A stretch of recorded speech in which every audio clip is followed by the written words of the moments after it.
নেমু খেতিৰে স্বাৱলম্বী হোৱাৰ প্ৰয়াস, কিন্তু উচিত মূল্যৰ পৰা বঞ্চিত কৃষক। জামুগুৰিহাটৰ উত্তৰাঞ্চলত নেমু খেতিৰে স্বাৱলম্বী হোৱাৰ প্ৰয়াস অব্যাহত ৰাখিছে কৃষক ৰাইজে, কিন্তু বজাৰৰ অভাৱৰ লগতে উচিত মূল্য লাভৰ পৰা বঞ্চিত হৈ আহিছে কৃষক ৰাইজ। শেহতীয়াকৈ সদনৰ মজিয়াত কৃষিমন্ত্ৰী অতুল বৰাই কাজি নেমুক অসমৰ জাতীয় ফল হিচাপে স্বীকৃতি প্ৰদানৰ কথা ঘোষণা কৰাৰ পাছতেই উৎফুল্লিত হৈ পৰিছে জামুগুৰিহাটৰ এইসকল কৃষক।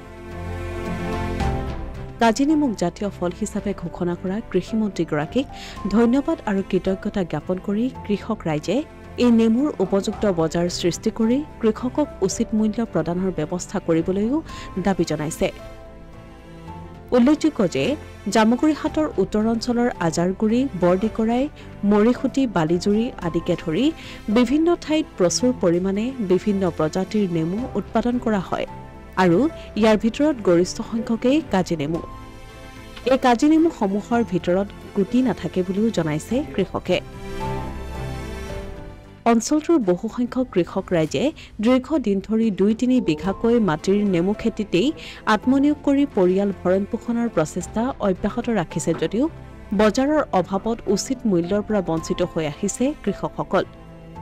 চৰকাৰৰ কৃষি বিভাগে এই ক্ষেত্ৰত আৰু অধিক গুৰুত্ব প্ৰদান কৰি কাজি নেমুৰ এখন বৃহৎ বজাৰ সৃষ্টি কৰিব পাৰিলেহে কৃষক ৰাইজ নিশ্চিতভাৱে উপকৃত হ'ব বুলি ধাৰণা কৰিব পাৰি। নেমু খেতিৰ পৰা মানুহে এটা আৰামত ঘৰ এটা চলিব পাৰে আৰু এইটো এটা ছিজনৰ খেতি নহয়। এতিয়া যেনেকৈ তামোল হওক বা কল হওক ওৱান টাইমে ফল দিয়ে, কিন্তু নেমু এনেকুৱা খেতি এতিয়া এই বছৰৰ ফেব্ৰুৱাৰী মাহৰ পৰা আৰম্ভ কৰি অন্তিম মানে ছেপ্টেম্বৰ, অক্টোবৰ, নৱেম্বৰ পৰ্যন্ত মানুহে নেমু মানে বিক্ৰী কৰিব পাৰে। মানে মোটামুটি আমি যদি চাবলৈ যাওঁ তেতিয়াহ'লে বছৰত 8 মাহ ইয়াৰ পৰা ফল আমি পাম। গতিকে এতিয়া জাতীয় ফল হিচাপে স্বীকৃতি দিয়াৰ পাছতে আমি গম পালোঁ নিশ্চয় ইয়াৰ বজাৰ এটা ভাল আহিব বুলি আমি আশা ৰাখিছোঁ আৰু চৰকাৰক আমি খুবেই ধন্যবাদ আমি জ্ঞাপন কৰিব লাগিব, কাৰণ আজিলৈকে তেনেকুৱা স্বীকৃতি নোহোৱা ফলক আমি বেছি পেলাই যিহেতু ঘৰ সংসাৰ চলিব পাৰিছিলোঁ, এতিয়া জাতীয় ফল হিচাপে স্বীকৃতি পোৱাৰ পাছতে ইয়াৰ নিশ্চয় ৰপ্তানিটো বাঢ়িব। ৰপ্তানি বঢ়াৰ লগে লগে আমাৰ স্থানীয় কৃষকসকল লাভান্বিত হ'ব বুলি মই আশা ৰাখিলোঁ। আৰু ইয়াত কমেও চাওক, এই যি বাৰী ইয়াত আছে কমেও ইয়াত আধা বিঘা বাৰীতে বছৰৰ মূৰত মানে যথেষ্ট পৰিমাণে এটা টকা পাব, সেই টকাৰে পৰিয়াল চলিবৰ কাৰণে সুবিধা হ'ব। অসমীয়া প্ৰতিদিন ডিজিটেল সংবাদ, জামুগুৰিহাট।